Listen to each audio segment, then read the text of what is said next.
Anda masih bersama kami di Berita Padang. Bagi Anda yang baru saja bergabung, kami hadirkan kembali 3 berita utama pada pagi hari ini.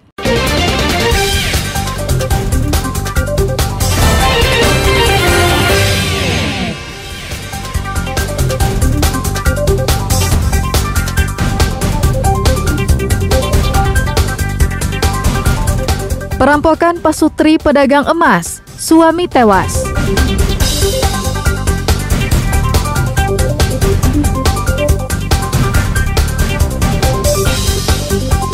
Oknum polisi bawa 141 kg ganja, terancam diberhentikan tidak dengan hormat.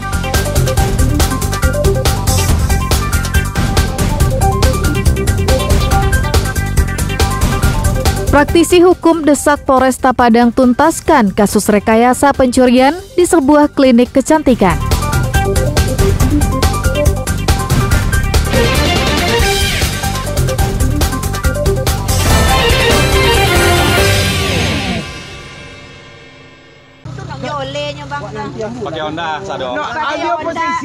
Tragis, pasangan suami istri yang berprofesi sebagai pedagang emas keliling menjadi korban perampokan.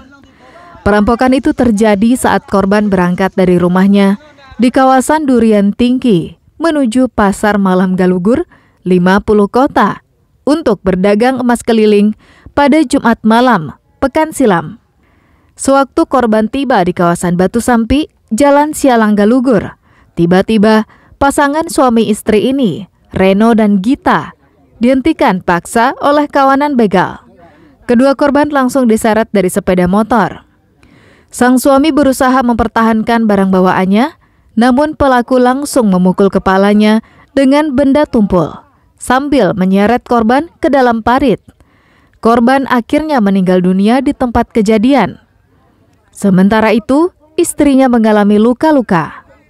Setelah berhasil merampas barang berupa emas dan uang, pelaku langsung kabur.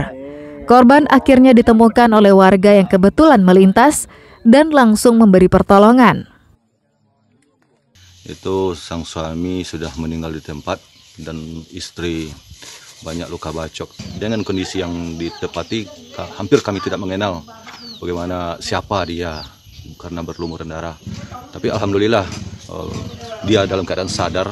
Kami bertanya, memang dia adalah salah seorang dari pedagang emas yang sudah lama keluar masuk ke negara Galugur. Hingga kini, pihak kepolisian dari Mapolres 50 Kota masih mengejar pelaku yang diduga kawanan perampok yang terdiri dari beberapa orang itu. Ikhlasul Ihsan melaporkan dari 50 Kota.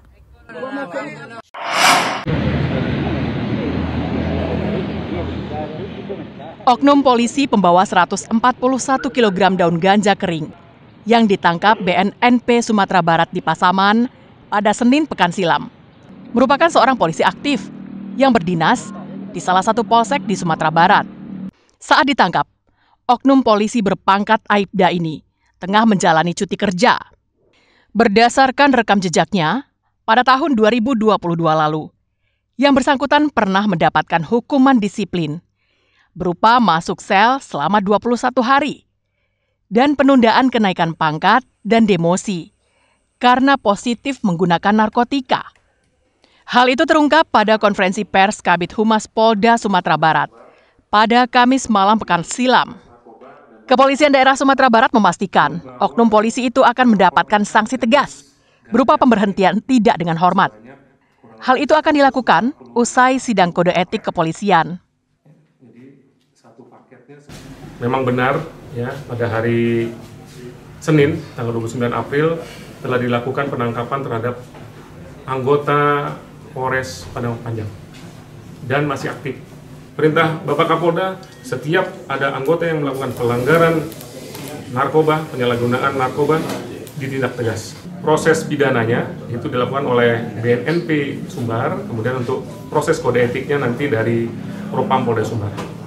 Saat ini oknum polisi yang bersangkutan bersama barang bukti 141 kg daun ganja kering masih ditahan di BNNP Sumbar.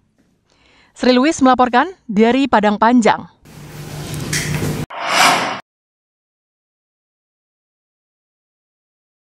Lambatnya penanganan kasus rekayasa pencurian di sebuah klinik kecantikan disesalkan seorang aktivis hukum sekaligus pengacara nyentrik di Kota Padang, Boy London. Menurutnya, tanpa harus ada laporan masyarakat, polisi bisa menerbitkan laporan model A untuk menangani kasus itu. Selain itu, Boy London sebagai warga Kota Padang menyesalkan adanya black marketing atau promosi dengan cara-cara yang tidak terpuji yang dilakukan oleh pemilik klinik kecantikan yang dinilai sudah merusak citra Kota Padang. Saya melihat ini low respon, responnya sangat lambat, menunggu ini bergulir panjang, akhirnya ini udah kemana-mana gitu. Sebenarnya ini udah situasional yang harus diselesaikan secepat mungkin, karena saya lihat ini udah pidana murni gitu ya. Ini kejadian tidak benar, ini diupload di media, ada undang-undangnya, udah jelas gitu. Menunggu apa lagi gitu. Itu harapan kita. Kasat Reskrim Polresta Padang, Kompol Dedi Adriansyah Putra mengatakan, sudah ada laporan masyarakat terkait kasus itu. Dalam waktu dekat, Polresta Padang akan memanggil 3 pengelola klinik kecantikan, yakni general manajernya, koordinator pegawai, dan sang pencuri yang bernama Candy. Hingga kini, Polresta Padang belum menetapkan tersangka atas kasus berita bohong itu. Tolong hapus videonya. Kami ada menerima laporan dari masyarakat terkait informasi bohong ini. Sudah kita proses. Kemungkinan hari Selasa ada pihak-pihak yang akan kita panggil dari pihak Athena. Yang akan kita panggil GM-nya, kemudian Saudara Pipi selaku koordinator yang ada di Athena, kemudian Saudara Candy yang kemarin terduga pelaku pencurian. Sebelumnya, masyarakat Kota Padang digemparkan adanya aksi pencurian yang terjadi di sebuah klinik kecantikan yang ternyata hanyalah rekayasa semata untuk konten promosi menjelang klinik kecantikan itu dibuka secara resmi. Alfi melaporkan dari Padang. Jadi pura-pura masuk. Tapi kalau ada penerang, Pencarian 1 orang korban tanah longsor di Kecamatan Silungkang, Sawalunto membuahkan hasil. Tim SAR dibantu warga yang melakukan penggalian secara manual, berhasil menemukan tubuh Rini Maharani yang berusia 15 tahun, pelajar SMP Muhammadiyah Silungkang yang tertimbun tanah longsor dalam rumahnya. Jenazah kemudian dibawa ke RSUD Sawalunto untuk divisum dan kemudian diserahkan ke keluarganya. Data dari BPBD Sawalunto, ada sekitar 10 titik tanah longsor yang menimbun rumah warga. Dan telah ditemukan korban dalam keadaan meninggal pada pukul sekitar 12.30 dan selanjutnya kita lakukan otopsi ke Rumah Sakit Sawalunto. Bencana tanah longsor ini terjadi pada Jumat dini hari, usai daerah itu diguyur hujan deras. Daerah Silingkang yang terletak di pinggang dan di kaki bukit terkena dampaknya. Pemerintah setempat mengerahkan 2 alat berat ke lokasi untuk mengenyahkan material tanah longsor. Karena material lumpur bercampur batu dan kayu, menyebabkan proses evakuasi berjalan lambat. 1 titik tanah longsor yang menutupi jalan lintas Sumatera yang cukup parah, yang mengakibatkan jalan lintas Sumatera dari arah Padang menuju Darmasraya terjadi kemacetan panjang lebih kurang 10 km pada kedua arah.